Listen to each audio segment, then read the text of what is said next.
नेहा एक छोटे परिवार से थी। वह अपने मम्मी पापा और एक छोटे भाई के साथ गाजियाबाद में रहती थी।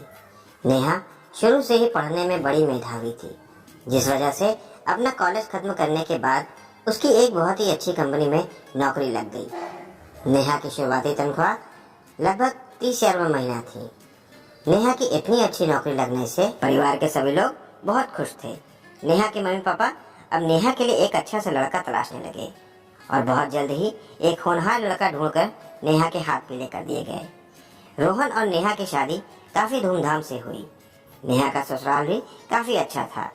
उसके ससुराल में जेठ जेठानी, उनका एक छोटा लड़का और सासू माँ थी। बस ससुर जी का कुछ साल पहले ही देहांत हो गया था। नेहा भी खैर एक खूबसूरत और एक आकर्षक काया की मालकिन थी।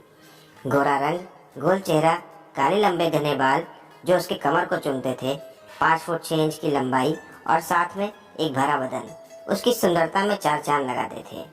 नेहा ने बड़े ही कम समय में अपने ससुराल में सभी का दिल जीत लिया था।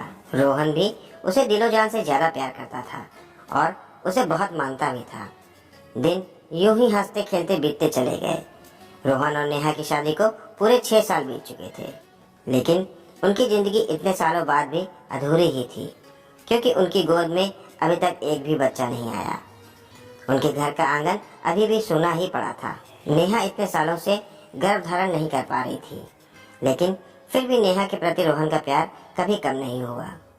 नेहा ये जानती थी कि रोहन सिर्फ उसके प्यार की वजह से कभी भी नेहा को बच्चे का ताना नहीं मारता, लेकिन ससुराल में एक औरत की बिना बच्चे के कोई इज्जत नहीं होती।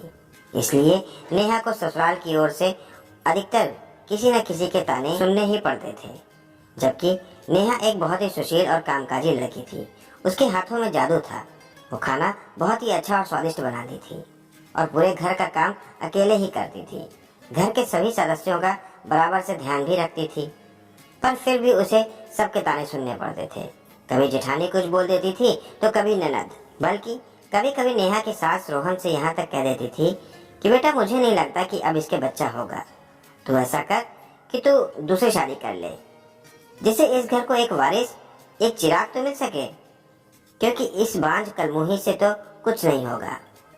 अपनी सास की ऐसी बातें सुनकर नेहा बिल्कुल उदास हो जाती और अपने कमरे में जाके रोने लगती थी। रोहन अपनी माँ को डांटता और ऐसी बातें करने से रोकता, पर वो भी बेचारा क्या करे। वो नेहा को भी समझाता कि माँ की बातों का बुरा मत माना करो, मैं तो तुम्हारा हूँ ना, मैं थोड़ी किसी के पास चला जा रहा हूँ और मैं आखिरी सांस तक सिर्फ तुम्हारा ही रहूंगा। ऐसे ही छोटी मोटी कहासुनी में दिन बीतते चले गए और नेहा आए दिन किसी न किसी बात पर बच्चे के लिए ताने सुनती ही रहती। अब रोहन भी सभी को समझा समझा कर थक चुका था, बिल्कुल परेशान हो गया था। वो ना तो अपनी भाभी को घर से बाहर निकाल सकता था और ना ही अपनी माँ बहन को। इसलिए उसने फैसला किया कि वो खुद ही घर से चला जाएगा, जिससे नेहा को घर वालों के तानों से छुट्टी मिल जाएगी और रोहन का दिमाग भी थोड़ा सुकून में रहेगा। तो वो एक दिन नेहा को लेकर घर से दूर कहीं एक कमरा किराए पर लेकर रहने चला जाता है। अब इस नए घर में रोहन और नेहा खुशी खुशी रहने लगते हैं। एक दिन रोहन के बॉस का जन्मदिन था, तो वो मॉल में अपने बॉस के लिए एक गिफ्ट पसंद करने गया था। मॉल में टहलते टहलते अचानक उसकी नजर दूर खड़ी एक औरत पर पड़ी। उसे लगा कि कहीं ये उसकी पत्नी नेहा तो नहीं। तो रोहन थोड़ा सा आगे बढ़कर देखता है तो हाँ, ये तो नेहा है और उसके साथ एक नौजवान लड़का भी था। नेहा और वो लड़का दोनों आपस में खूब हंस हंस के बातें कर रहे थे, जिसे देखने से लग रहा था कि दोनों एक दूसरे को पहले से जानते हैं। रोहन ये सब देखकर थोड़ा चौंका और उसे कुछ शक भी हुआ, पर उसने अपना दिमाग साफ किया और ये सोचा कि अरे जो कोई भी होगा, नेहा घर पहुंचकर तो मुझे बता ही देगी। और वो अपने बॉस के लिए गिफ्ट लेकर वहां से चला गया। शाम को जब रोहन घर लौटा तो नेहा ने दरवाजा खोला।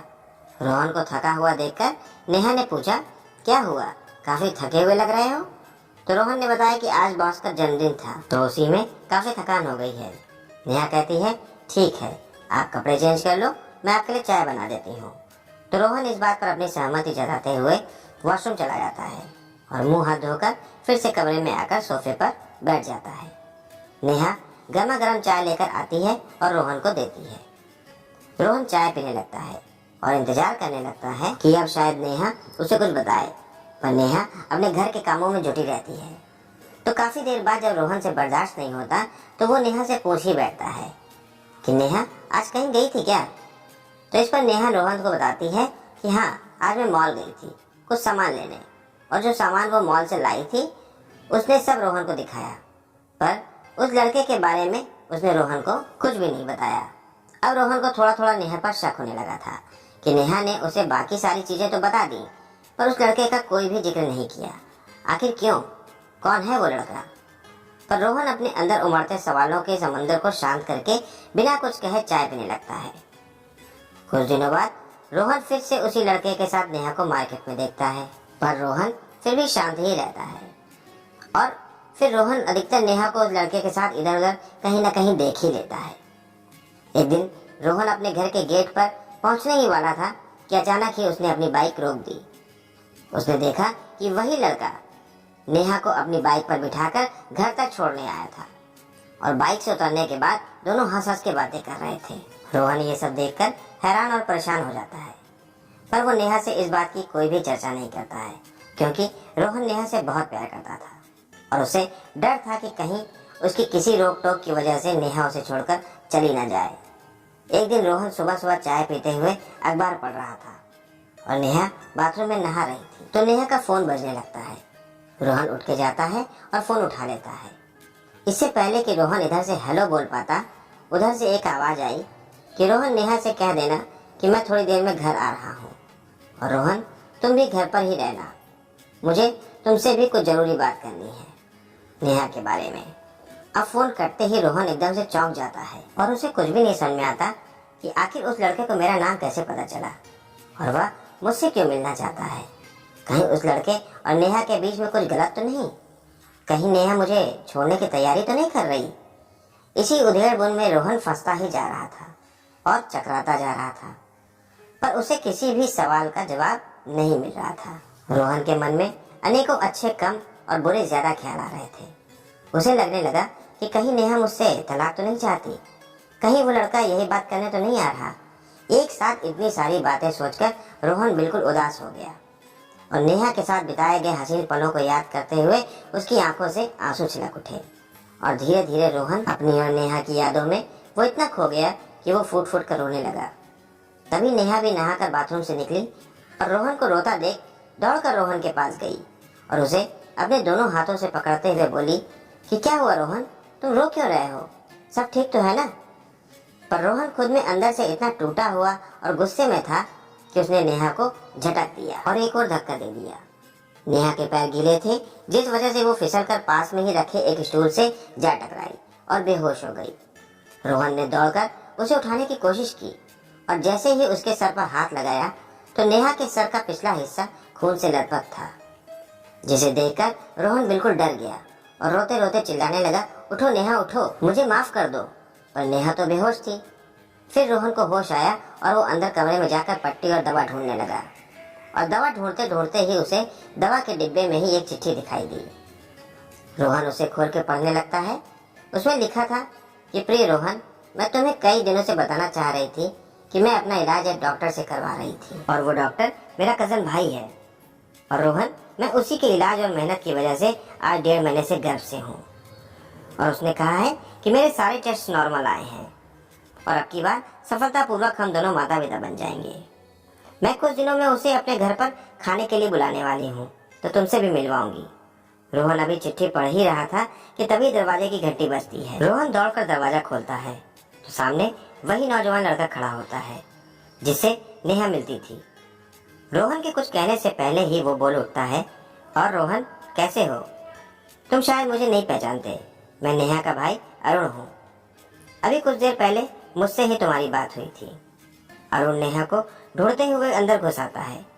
तभी फर्श पर पड़ी खून से लथपथ नेहा पर अरुण की नजर पड़ती है। वो चौंक जाता है और दौड़कर नेहा को उठाकर अस्पताल पहुंच जाता है, पर अस्पताल पहुंचते पहुंचते काफी देर हो जाती है और नेहा कोमा में पहुंच जाती है और अपने पेट में पल रहे अपने बच्चे को भी खो देती है।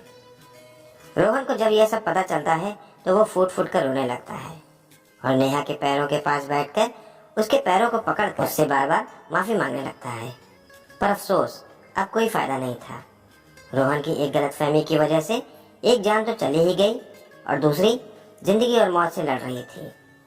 रोहन को इस बात का बेहद अफसोस था, पर हाथ में कुछ भी नहीं था। तो दोस्तों, सिर्फ शक के बिना पर हमें कभी भी कोई भी फैसला नहीं लेना चाहिए जब तक हमारे पास कोई भी ठोस सबूत ना हो, क्योंकि इस संसार में लगभग हर एक समस्या का हल है, पर गलतफहमी और शक का कोई भी इलाज नहीं है। एक शक और गलतफहमी की ही वजह से रोहन और नेहा की हंसती खेलती जिंदगी उजड़ गई। तो दोस्तों, आज की कहानी यहीं पर समाप्त होती है और इस कहानी के विषय में आपकी जो भी राय हो हमें कमेंट सेक्शन में कमेंट करके जरूर बताएं। वीडियो को बिना सोचे ही लाइक कर दें और चैनल को भी सब्सक्राइब कर लें। पास में दी गई बेल आइकन को प्रेस करके उसे ऑल पर जरूर सेट कर लें, ताकि मेरी आने वाली सभी वीडियोस और सभी नई कहानियों के नोटिफिकेशन सबसे पहले आप तक पहुंच सके। तो मिलता हूं फिर किसी नई कहानी के साथ, तब तक के लिए धन्यवाद।